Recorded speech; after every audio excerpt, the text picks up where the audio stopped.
42.19km. 이 기나긴 거리를 달리는 마라토너에게 가장 힘든 것 중 하나가 뭔지 아세요? 바로 눈앞에서 매연을 뿜어대는 중계차였습니다. 정말 아이러니하죠? 오늘은 이 사소해 보이는 문제를 해결하려던 시도가 어떻게 지난 40년간의 엄청난 자동차 혁신을 이끌었는지 그 흥미진진한 이야기를 한번 따라가 보려고 합니다. 모든 이야기의 시작은 바로 이 한마디였습니다. 마라토너 앞에서 매연을 뿜으며 달릴 순 없잖아요? 1980년대 마라톤 중계 현장에 안고 있던 아주 근본적인 딜레마를 이보다 더 잘 보여주는 말은 없을 겁니다. 자, 이 사진을 좀 보세요. 1980년대 마라톤 현장의 역설적인 상황이 그대로 보이죠? 선수들의 위대한 도전을 생생하게 전 세계에 보여줘야 할 중계차가 바로 그 선수들의 호흡을 방해하고 심지어 기록에까지 나쁜 영향을 미치고 있었던 거예요. 이건 경기를 돕는 기술이 오히려 선수를 해치는 꼴이었죠. 그럼 이 딜레마를 어떻게 해결했을까요? 1986년 모두를 깜짝 놀라게 한 아주 선구적인 해법이 등장합니다. 바로 매연이 전혀 없는 자동차, 전기차였죠. 3. 이 숫자가 과연 뭘 의미할까요? 정말 놀랍게도요.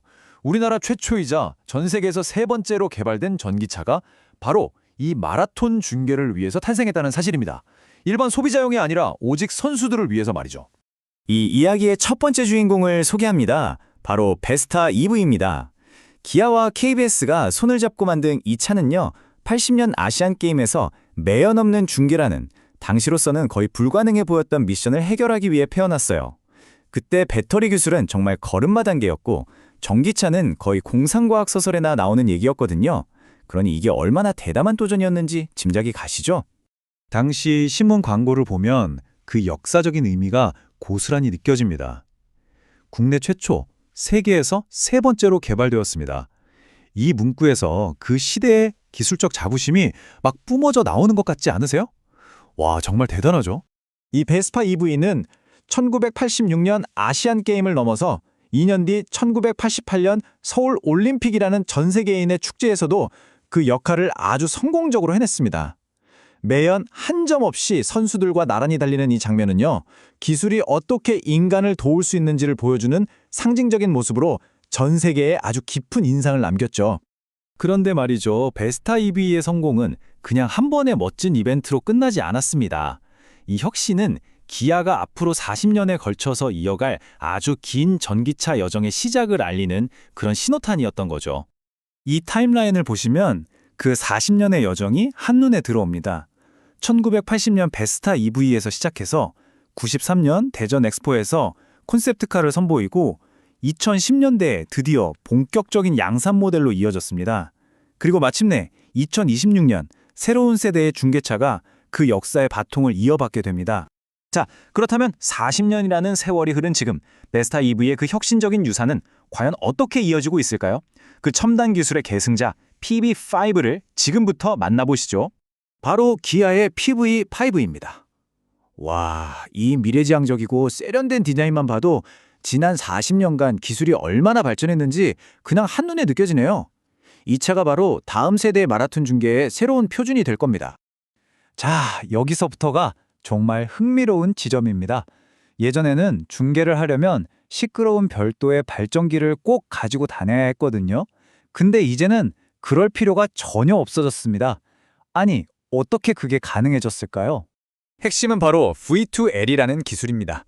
Vehicle to Load. 쉽게 말해서 차량의 배터리가 그냥 거대한 보조 배터리, 아니 움직이는 발전소가 되는 거예요. 덕분에 카메라, 송신기 같은 모든 방송 장비를 시끄러운 소음이나 매연 없이 오직 차량 전력만으로 돌릴 수 있게 된 거죠. 훨씬 더 깨끗하고 또 조용한 중계가 가능해진 겁니다. 촬영 기술도요, 이건 거의 극적으로 발전했습니다. 차량에 달려있는 저 정교한 6중 짐벌 카메라 보이시죠? 저게 차가 아무리 흔들려도 전혀 흔들림 없이 아주 부드러운 영상을 담아내요. 덕분에 선수들의 아주 미세한 표정 변화나 역동적인 움직임까지 정말 생생하게 포착할 수 있게 됐죠. 자, 그럼 이제 40년의 진화가 만들어낸 이 극적인 변화를 한눈에 한번 비교해 볼까요? 바로 이 두 장면이 모든 걸 말해줍니다. 왼쪽은 1980년 카메라 감독님이 지붕 위에 직접 올라가서 카메라를 잡고 있죠. 좀 아슬아슬해 보이기도 하고요. 반면에 오른쪽은 2026년의 PV5입니다. 완전히 통합된 최첨단 카메라 시스템이 그 자리를 대신하고 있죠. 기술적으로 어떻게 달라졌는지 딱 정리해보면 이렇습니다.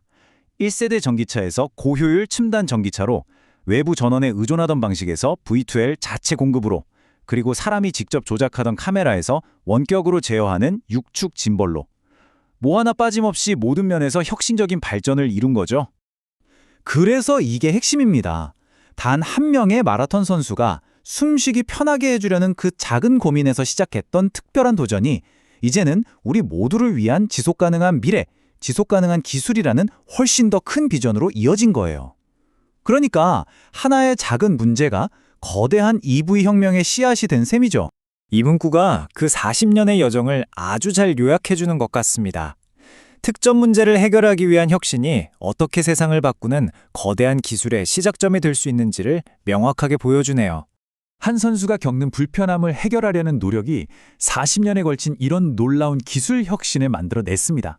그렇다면 지금 우리 앞에 놓인 수많은 문제들 중에서 또 어떤 것이 미래를 완전히 바꾸는 혁신의 시작점이 될 수 있을까요? 한 번쯤 진지하게 생각해 볼 만한 질문인 것 같습니다.